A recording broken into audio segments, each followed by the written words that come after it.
سيدنا محمد وآل سيدنا محمد. عاملين ايه يا جماعة؟ يا رب تكونوا بخير. يوم جديد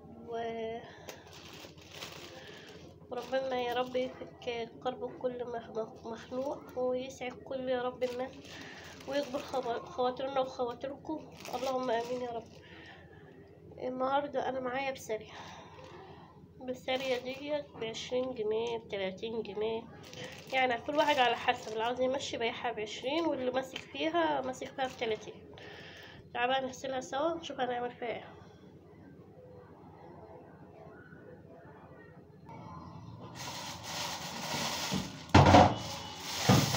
انا بقى اللي بصور نفسي فمعلش، صراحة انا مستكتراها، يعني انا مستكتراها، عايزة اعمل منها مخلل، مش عارفة لسه اعمل ايه. بسم الله الرحمن الرحيم.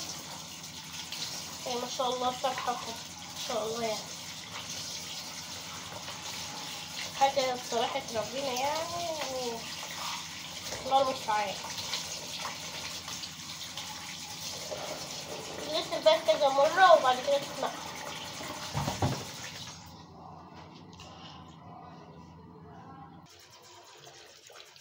بفضل بقى اغسله كده.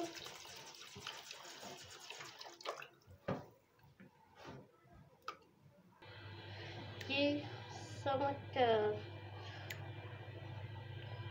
بتعمل المخلل ده اللي بتتحدى، سمك رشيدي، سمك بلدي، مش عارفه اسمها السردينة ايه الصراحه، بس دي اللي احنا بنعملها بتبقى احلى من دي في التخليل.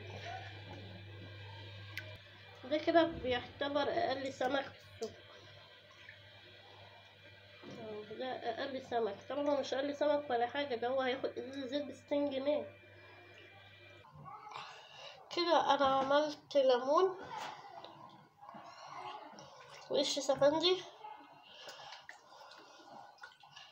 ليمون اهو وملح ودقيق، وهنزل فيه السمك انقعه. السمك ده انا معايا السمك ده هيبقى كتير، هعمله على جزئين، هيبقى كتير هعمله على ايه جزئين، يعني هعمله على نصين نقعه وعينه الباقي، هعينه زي ما هو كده نشط.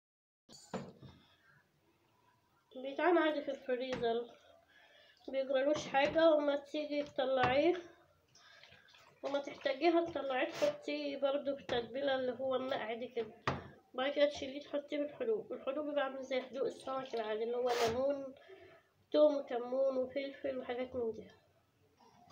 نعمل بقى كوبايتين شاي على ما نجهز الغدا. حياتنا كلها شاي تقريبا، معظم اللي هنا بيحبوا الشاي على اي حاجة تانية.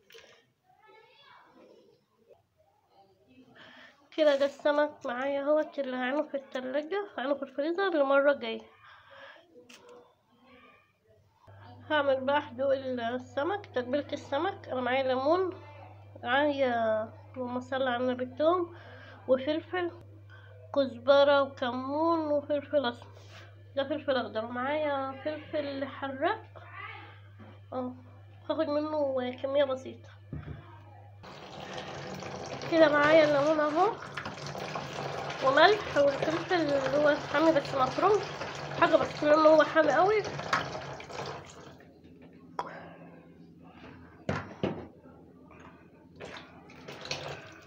ودي الثوم والحاجة اللي انا ضربتها، ثوم وليمون وكزبرة.